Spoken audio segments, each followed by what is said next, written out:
What's up mga taragis? Samahan nyo kami pumunta sa Hanging Coffin here in Sagada. Sir, gano'n kalayo yung Ay, ano lang po ako dito sir eh.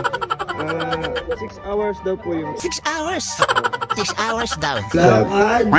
Required daw po may tour guide to ensure the safety of every visitor. I forgot how much pero nasa 100 ata per person. Ang pupulit ng mga kasama namin, lalo na tong si Kuya Will, ganyan daw siya akit ang bundok.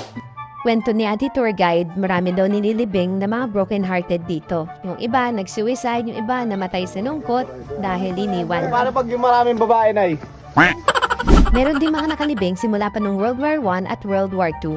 Dito rin daw nakalibing isa sa mga sa 44. At siya nga palang heartthrob ng grupo, ang Mr. Pogi ng North Caloocan. Baka dito na rin daw siya ilibing pag di siya nakapag-update sa kanyang misis. Kanina pa yan di mapakali kasi walang signal. Ito naman si Kuya Justin, ang certified chick boy ng grupo. We have been walking for almost 30 minutes now.